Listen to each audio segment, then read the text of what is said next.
وإذ قال الله يا عيسى ابن مريم او کله چوبو الله جل شانه اے عیسی زوی د مریم انت قلت للناس ایتا ویل دي خلقتا اتخذوني چې اونې سیما او امي او مور زما الهین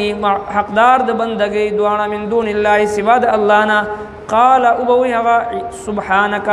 پاکی د تعالی ما يكون لي ند جائز ما لرا ان اقول چې اویم ما هغه خبره ليس لي بحق نشته ما حق داغي ان كنت قلته کچری ویلی وی ما داسې خبره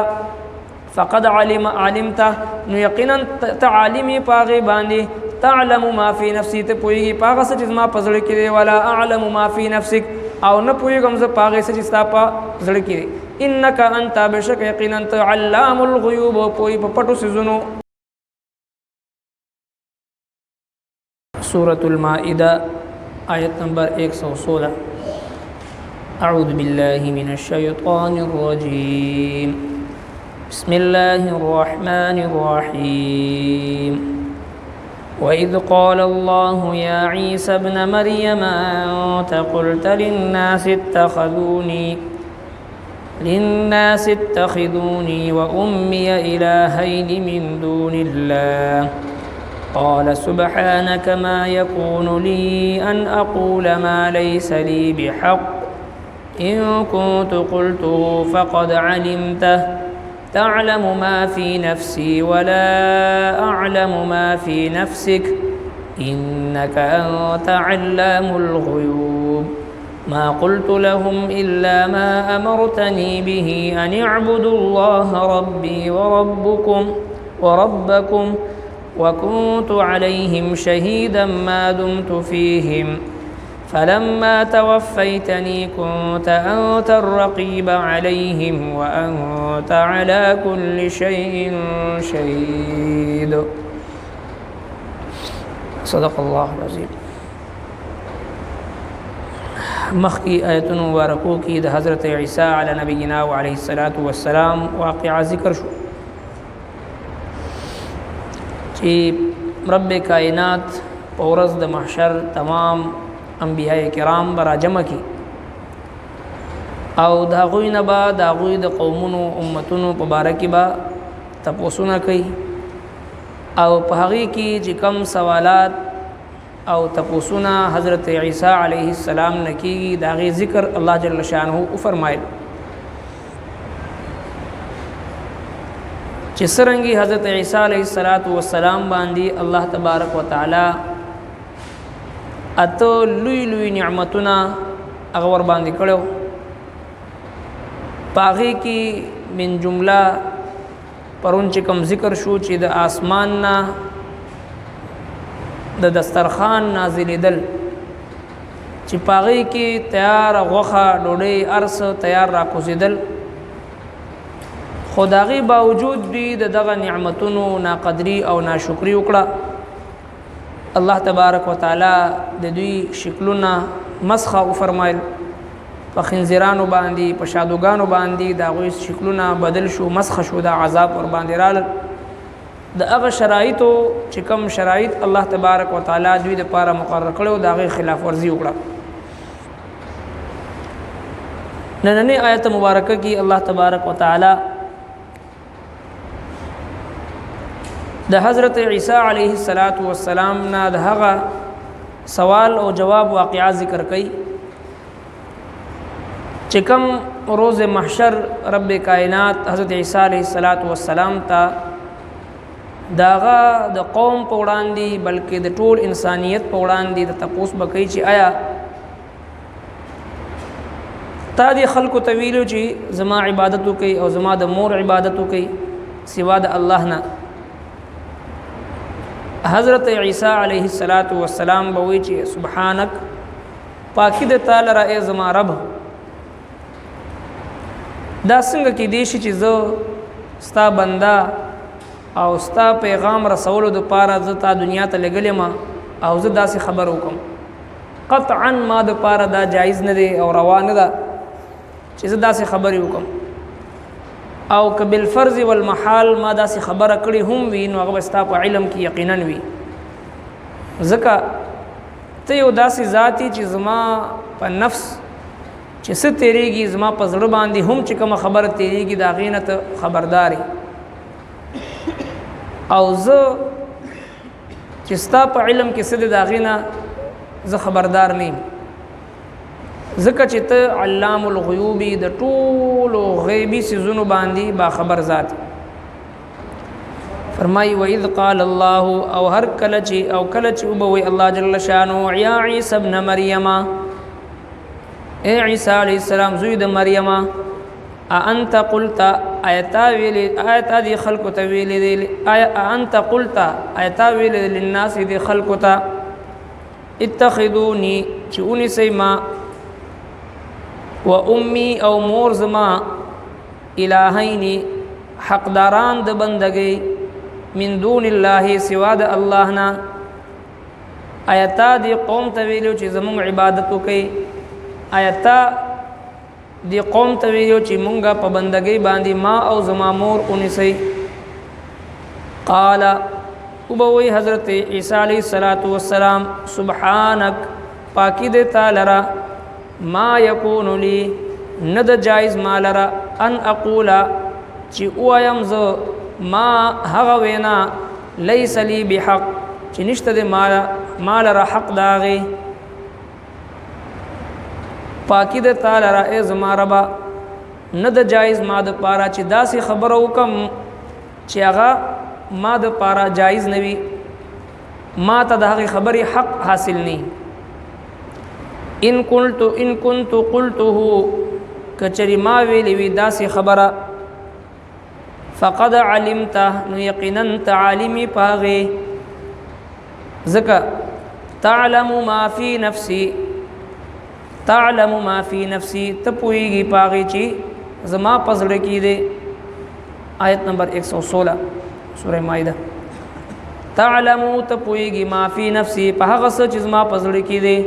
ولا اعلم او نه پوهیږم زه ما فی نفسک په هغه څه چې ستا په نفس کې دی په نفس تا کې دی انک انت علام الغیوب یقینا تخپویگی په هغه سيزونو په پټو سيزونو ټولو باندې حضرت عیسی علیہ السلام د رب کائنات پر حضور با اول عرض کوي چې سبحانک پاکی د تعالی را ای زما ربا ما د پر دا مناسب نه چې داسې خبرو وکم چې داغه حق ما ته حاصل نه دی ځکه چې زتا دنیا ته لګلې دي د پاره هم چې زه د الله ستا پیغام خلکو ته ورسوم نو ما ته هیڅ قسمه دا جایز او روا نه دا چې زه داسې خبرې چاته وکم چې زما یا زما د مور بندگی وکړي بیا حضرت عیسی علیہ السلام د الله تبارک وتعالى د کمال علم ذکر کوي او د خپل د علم د کمزوري بیان کوي ان كنت قلته فقد علمت کچری ما داسې خبره کړې وي نو دا غي علم ته حاصل لې ما تعلم ما فی نفسی ته پوهیږي پاغه څه چې ما په زړه باندې تیریږي ولا اعلم ما فی نفسک او چې کوم څه ستا په علم کې دی دا غي معلومات ما ته نشته ځکه الله تبارک وتعالى چې کله د انسان په زړه کې یو څه تیر شي رب کائنات پاغي باندې پوهیږي يعلم خائنة الاعين وما تخفي الصدور الله جل شانه فرمای زه تاسو د سترګو په خیانت باندې هم پوهیږم او کم څه چې تاسو په زړه کې پټ ساتي پاغي باندې هم پوهیږم ولقد خلقنا الانسان ونعلم ما توسوس به نفسه ولقد خلقنا الانسان او یقینا مون پیدا کړی د انسان ونعلم او مون پوهیږو ما توسوس به نفسه هغه څه چې د په نفس باندې د په زړه کې کوم خبره تیریږي ونحن اقرب الیه من حبل الورید او منګه د شارغنم د سارغنهم زیات دي تنزدیو ونحن اقرب الیه من حبل الورید چې کوم ذات انسان لره دومره نزدې وي انسان ته دومره نزدې وي په کار د چې کومه خبره د خلینه وباسو هغه ډیر په سوچ سمجھ سره د خلینه الفاظ ادا کو او دغه سي کم الفاظ چې د انسان د خلینه اوزي هغه کرامن کاتبین یعلمون ما تفعلون، دا فرشتي هغه محفوظ کوي، هغه نوٹ کوي. او بیا په ورځ د محشر دغه کتاب دغه لیکل شوي اعمال نامه د بنده مخې ته الله تبارک وتعالی کی، او بنده ته بوي چې خپل حساب کتاب په خپل باندې کوا. د خپل حساب او کتاب د پر په خپل ته کافی. لہذا انسان چې کله خپل عمل نامه وګوري پاغي کې د ژوند هر خبره محفوظ وي، نو بیا به انسان وایي چې ما لهذا الكتاب لا يغادر صغيرة ولا كبيرة الا احصاها. عجیب کتاب دی، ورکوټ نه ورکوټ سیز پدې کې محفوظ کړي دي، غټ نه غټ سیز محفوظ کړي دي. لہذا چې کله عیسی علیه السلام نه دا سوال وشي، حدیث پاک کې راځي حضرت عیسی علیه السلام په بدن مبارک باندې با کپ کپی تاریشی لرزه تاریشی. حضرت عیسی علیه السلام عرض کی چې یا الله ما صرف او صرف استا پیغام رسول دی، سوای استا د ربوبیت د بیان نه، استا د عظمت او د کبریای بیان نه ما دوی ته بل څه خبره نه د کړی. د رب کائنات په علم کې دا خبر اشتا چې عیسی علیه السلام سوای د توحید د دعوت نه بل کار نه د کړی. بیا دا سوال الله تبارک وتعالى ورنه ولیکي عیسی علیه السلام نه. دا غي جواب دا دی چې یقینا د الله رب العالمین په علم کې دی حضرت عیسی علیه السلام او ټول انبیاء کرام خپل د توحید چې کوم پیغام دنیا ته رسون کیو هغه رسول دي. خپل فرض منصبی هر یو پیغمبر کامل اکمل او مکمل طور باندې ادا کړی دی. خدای باوجود الله تبارک وتعالى حضرت عیسی علیه السلام نه د دې لپاره به تاسو کوي چې ټول قوم اولین آخرین موجود وي، او دغه نصارا دغه نصرانیت او دغه عیسایان چې کوم ټول عمر حضرت عیسی علیه السلام په حواله سره باطل عقیدی خورې کړي دي، او باطل نظریات او گمراهی او ضلالت چې دغه په دنیا کې خور کړي دي. څوک وایي چې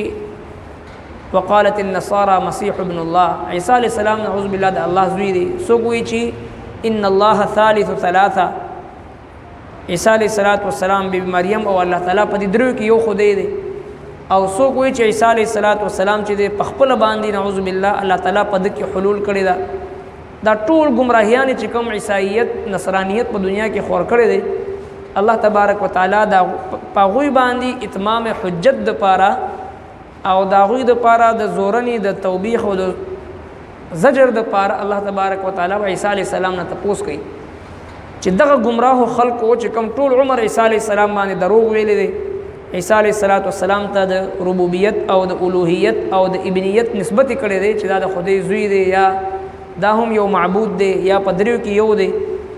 دا ټول گمراهی چې د ټول دنیا ته ښکار شي، صرف دې لپاره الله تبارک وتعالى عیسی علیه السلام نه تپوس کوي چې حضرت عیسی علیه السلام د ټول په وړاندې دغه گمراهونه انکار وکړي چې د الله تبارک وتعالى په دوی باندې حجت هغه نور هم چې دی هغه مزید قائم شي،